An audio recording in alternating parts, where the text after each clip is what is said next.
Welcome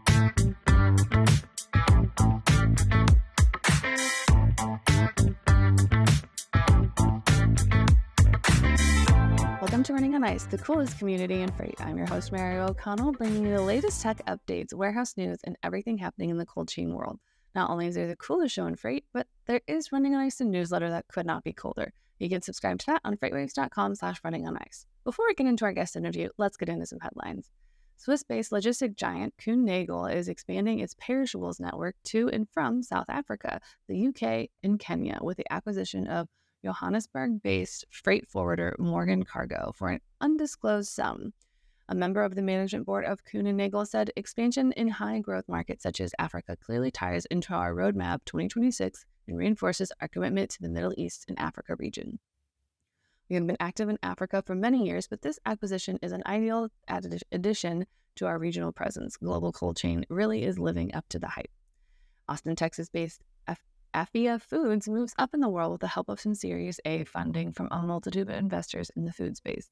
The 6-year-old company will use the funding to scale Afia's core product line, open a new 21,000 square foot manufacturing facility, and headquarters in Taylor, Texas later this year. They are going to launch new products and increased customer availability through traditional and online retailers as food service. Afia currently produces 5 different flavors of falafel and their online/Texas exclusive kibbeh. In September 2022, they introduced their latest flavor, Za'atar Falafel. One mom in Minnesota is on a quest to make allergy-friendly meals accessible. Angie Nelson created a meal delivery service for people with food allergies, offering delivery of both make-at-home meal kits and heat and eat meals by allowing consumers to hit the easy button when meal planning. Roughly 32 million people in the U.S. live with food allergies, making mealtime for those complicated. In Minnesota, there's about 200,000 people living with food allergies. The meal kit delivery service offers a weekly rotation of choices, including 50 options and growing. They offer 8 heat and eat meals, soups, and free of all the top allergens. Today, we are joined by Guru Rao, CEO at NewBiz. Welcome to Running on Ice, Guru. Thanks, Mary. Nice to be here. For those who might recognize him, he was a guest on Check Call, and we liked him so much, we brought him back for his temperature-controlled knowledge. Before we get into that, why don't you give us some background on you and kind of how you started at NewBiz? Sure. NewBiz, Atlanta-based delivery management and customer experience platform. We've been in business for about 12 years now.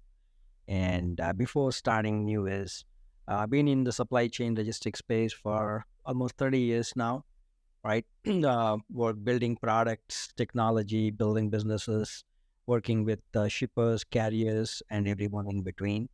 And started NewBiz 12 years ago with the idea of creating a technology for the broader network ecosystem of what is happening in the transportation delivery space. And that's what we've been doing for since then.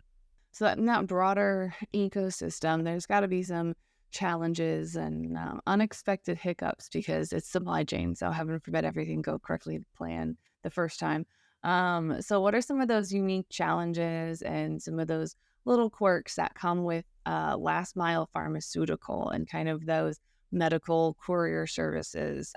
What kind of problems come with those? Yeah, I mean, you can look at it from two approaches, right? One is the general delivery and transportation changing ecosystem challenges, right? That applies to across the board, all the verticals, irrespective of what you're moving.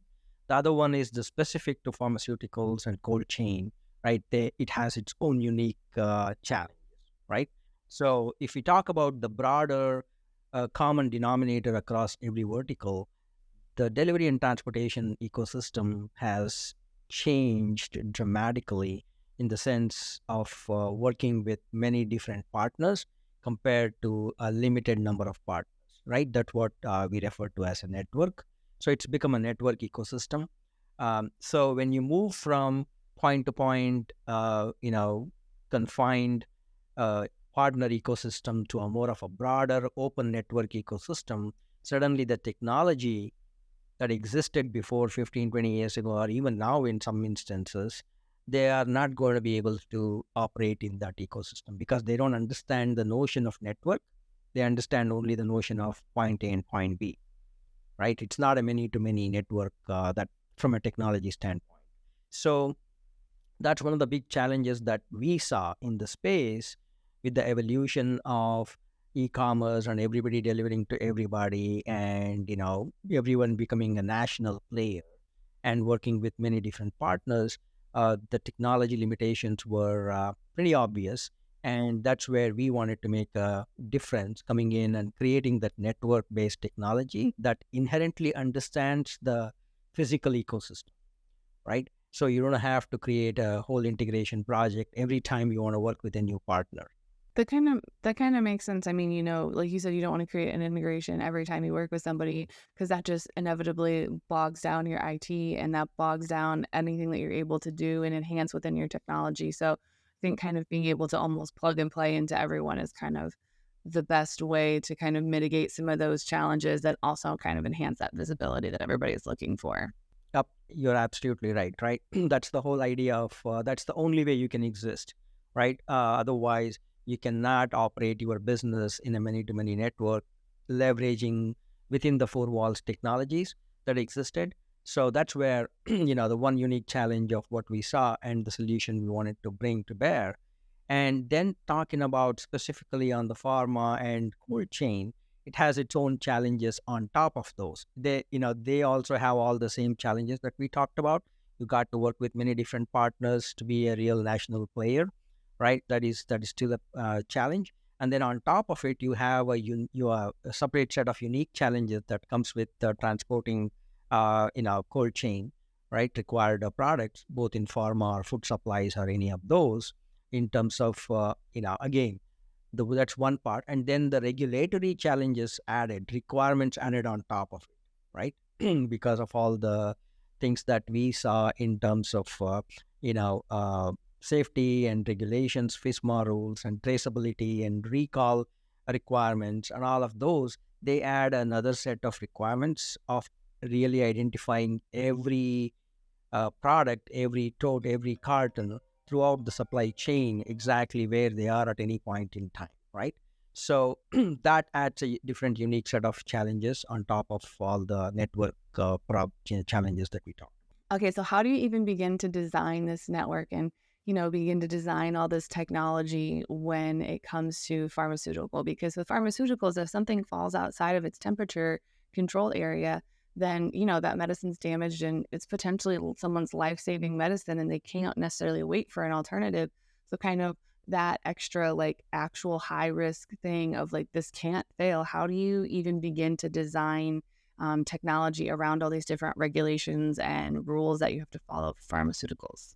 Yeah, you're absolutely right. I think that's why I said pharma and food adds another layer of complexity and requirements on top of dealing with all the data exchange between many different partners, right? If you look at cold chain, supply chain, there are two distinct parts, right? One, you focus on the inbound and the outbound, right? From an inbound standpoint, typically they are long haul shipments, long transit time, 2 days, 3 days, or what have you. In that, you load the truck, it's refrigerated, and you set the temperature, you close the trailer, and then you start driving, right? And then it goes for 2 3 days before it reaches the other end where you unload and offload the truck.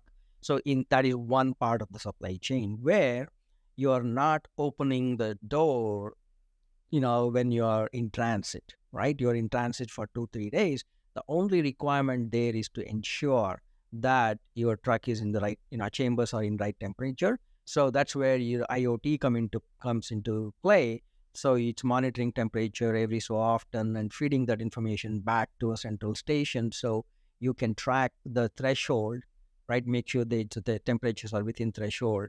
And then if for whatever reason the malfunction of freezers or what have you, if the temperature falls goes outside the threshold, then you create an alert, so you send a notification so the driver can or somebody can come in and take corrective action to make sure the product is safe. So that's kind of one that is an easier problem in my view, that you're only just monitoring and making sure nothing is out of the range.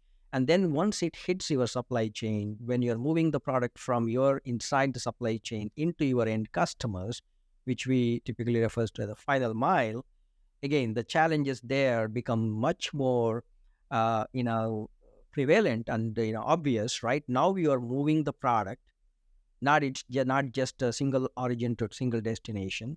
You are moving the product from one point to many different partners, many different locations, right? Even in the outbound, there are two. Typically, the product flows through. It goes through multiple legs, right? It might go from DC to a line haul to a cross dock location, and then get deconsolidated, and then gets on a smaller truck, and then goes to the end customer kind of scenario, right? So when you're talking about those, the line haul segment still has the same challenges as the inbound, right? Simpler, but then when it gets to really the final mile, now it's not about measuring the temperature.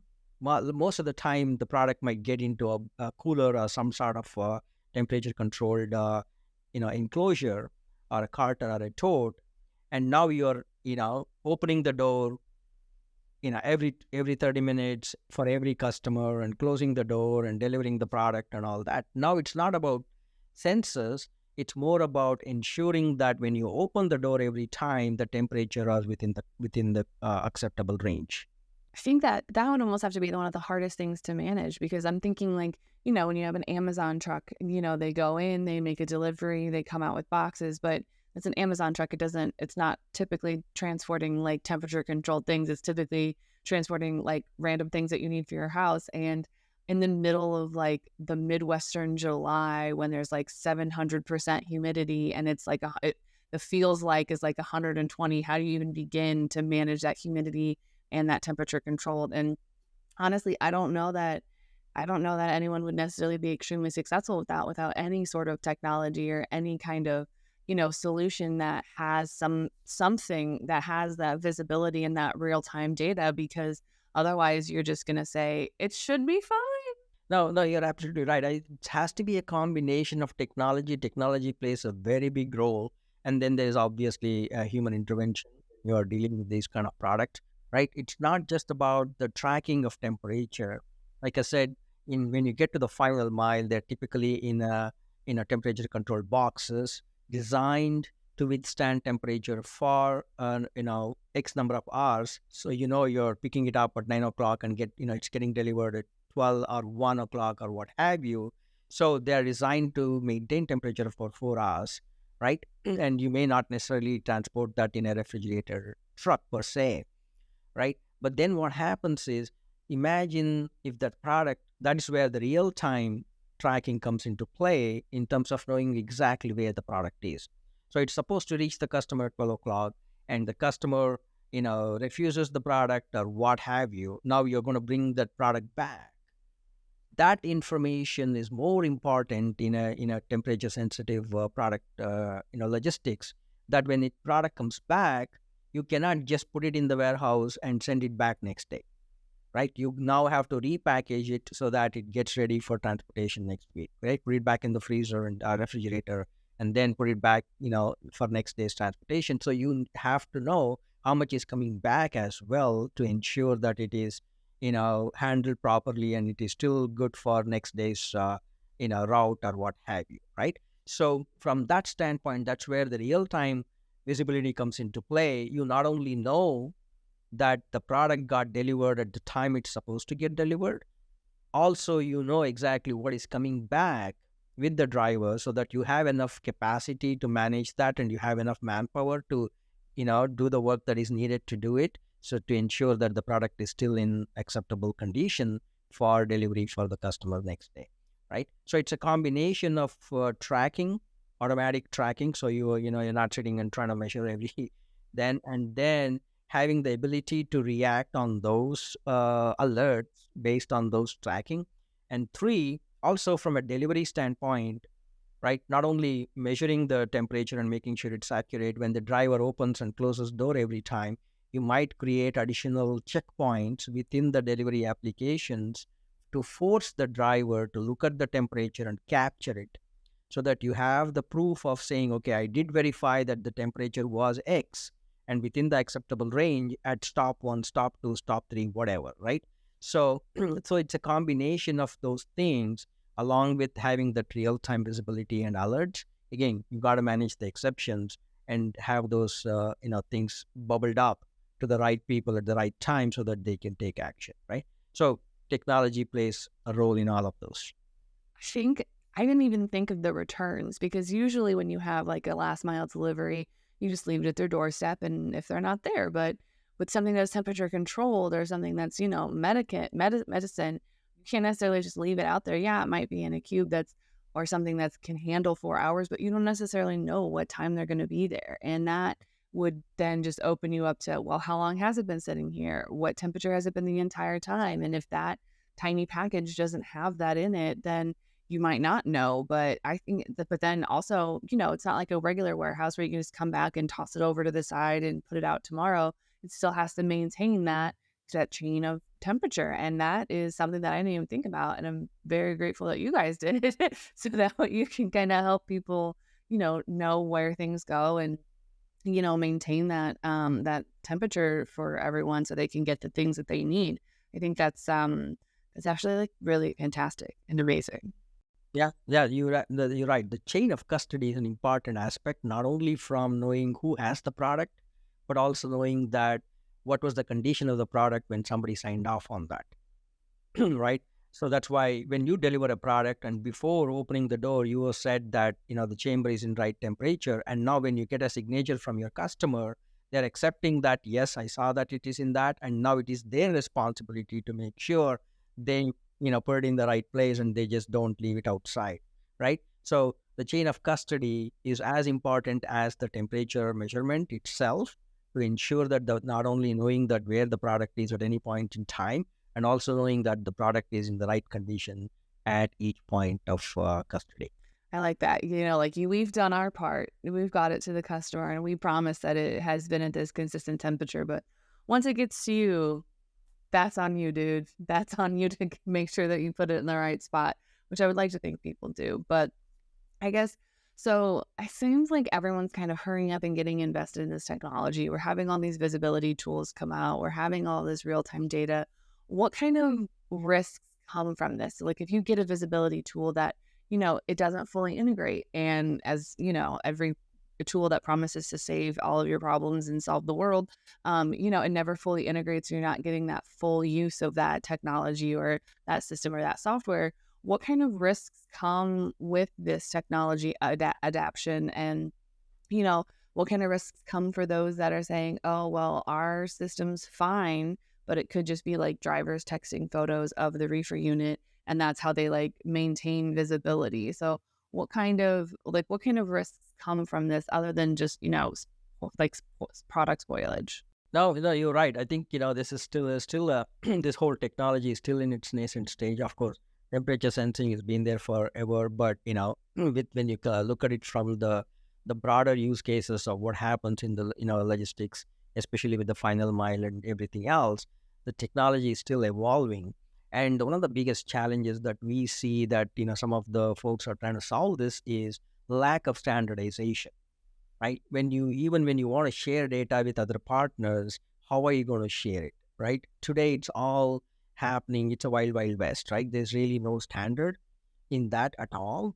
And even if you want to share it all boils down to everybody having visibility to that. If somebody is tracking real time, right? I don't understand why all the stakeholders that are involved in that can have real-time visibility to the same data as long as they're all part of that, right?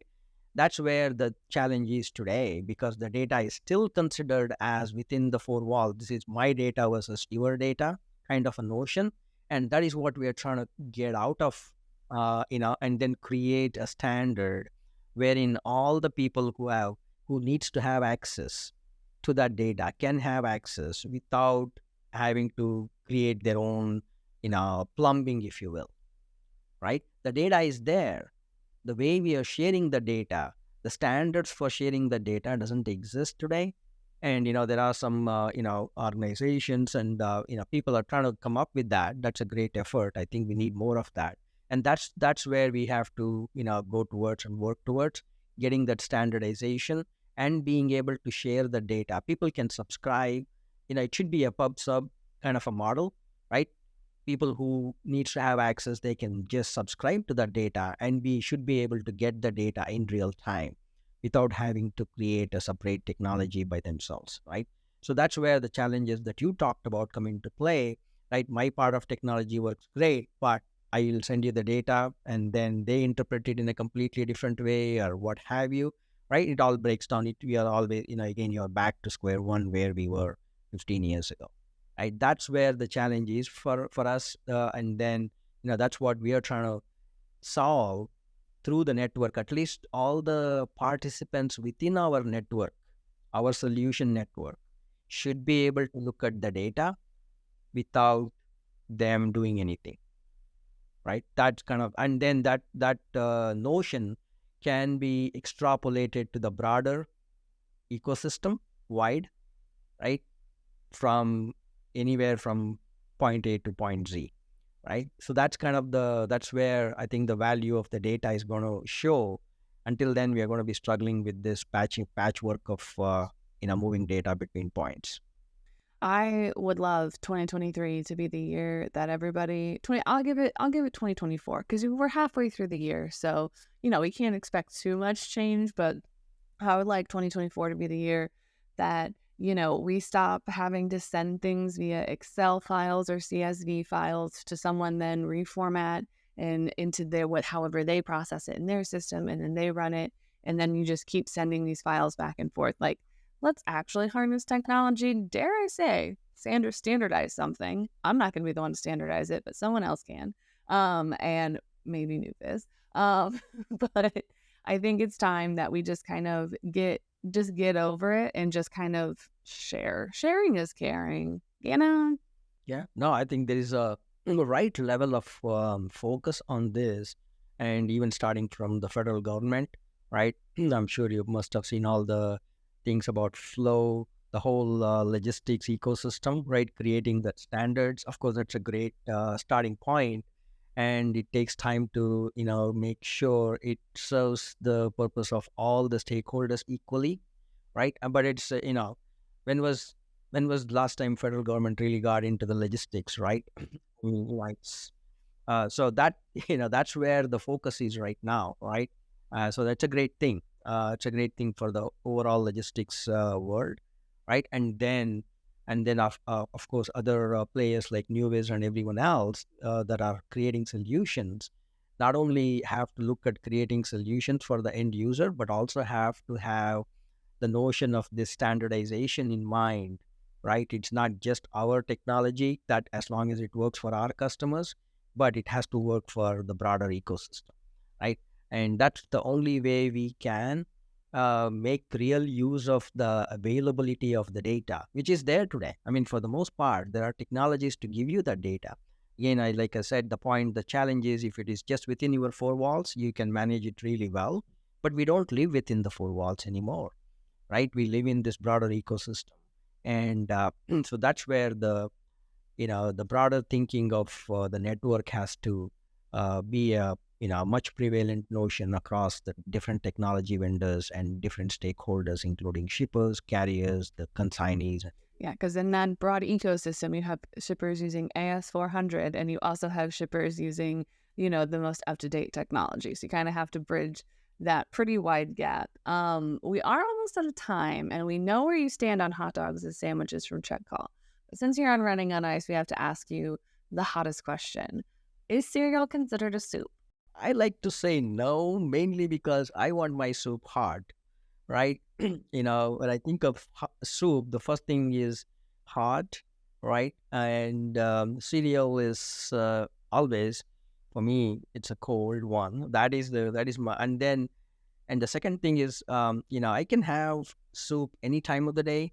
I don't mind, but cereal, I would, limit it to breakfast or morning, first meal of the day. Man, I am a cereal all day kind of gal. Like a good sugary cereal is like the perfect snack. Like it's just it's pretty amazing. Whatever suits you.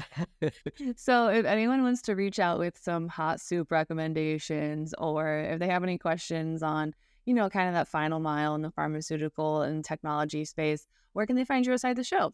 Sure. I mean, it's on website www.newis.com or info@newis.com.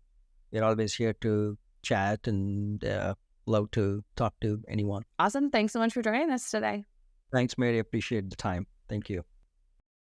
You can catch other episodes of Running on Ice right here on FreightWaves TV or YouTube or anywhere else you get your podcasts like Apple Podcasts and Spotify. Need more Running on Ice news? No sweat. Subscribe to the newsletter on freightwaves.com/running on ice. See you on the internet.